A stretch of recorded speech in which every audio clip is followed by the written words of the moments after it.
গতকাল আমাদের ইন্টারিম গভর্নমেন্টের সাথে আমাদের মহাসচিব সহ আরও কিছু নেতারা আমেরিকা গিয়েছেন, সেখানে জাতিসংঘে গিয়েছেন, যেখানে আপনারা দেখতে পেয়েছেন যারা চোরাগুপ্তভাবে এখন বিভিন্নভাবে মিছিল করছে, জটিভাবে যেখানে আন্দোলন করছে এবং জনমব সৃষ্টি করে তারা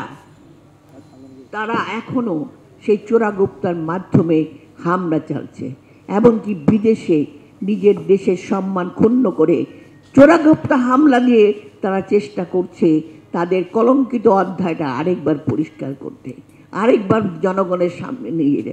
তারা এখনো বিশ্বাস করে না যে তারা অন্যায় করেছে, এত রক্ত এত কিছু, কিন্তু এখনো বললে কোথায় আমার সোনার বাংলাদেশ তো সুন্দর ছিল। আজকে আপনারা দেখেছেন আমাদের যে তখনকার প্রধানমন্ত্রী, যিনি আজকে বিদেশে অবস্থান করছেন, তিনি আজকে ভারতে বসে এদেশের পিছনে নানা রকম ঝামেলা করছে, নানা রকম চক্রান্ত করার চেষ্টা করছে। যে ফ্যাসিস্ট সরকাররা যখন আমাদের বাংলাদেশের জনগণ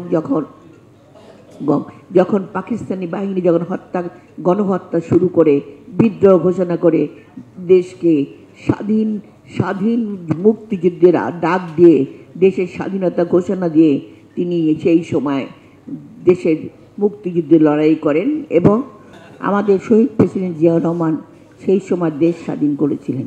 শুধুমাত্র দেশ স্বাধীন করে তিনি ব্যারাকে ফিরে গিয়েছিলেন। তারপর কি হয়েছিল আপনারা সব ভালো করে জানেন। এই যে আওয়ামী দোসর যারা সেই সময় ক্ষমতায় এসে দেশকে একটা দেশে অরাজকতা সৃষ্টি করে, বাকশাল সৃষ্টি করে, গণতন্ত্র ধ্বংস করে, মানুষের উপর নিপীড়ন করে বাংলাদেশকে শেষ করে দিয়েছিল।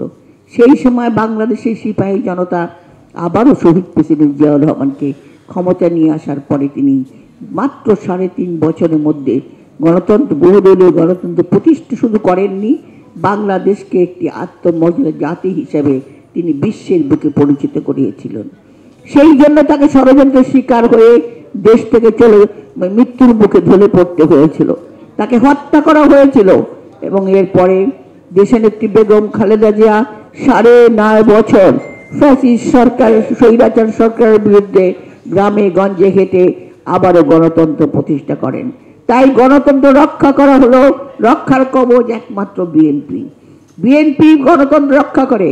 আমরা জানি গণতন্ত্র মানে সবাই সব কথা বলবে, সবাই যার যার মতামত দেবে, কিন্তু এখানে একটি দেখা যাচ্ছে আজকে পিআর পদ্ধতির মাধ্যমে সেই ফ্যাসিজম আবার নিয়ে আসা। তার কারণ আমরা দেখেছি ইভিএম এর মাধ্যমে আমরা এক জায়গায় টিপলে চলে যাচ্ছিল আওয়ামী লীগের কোটায়।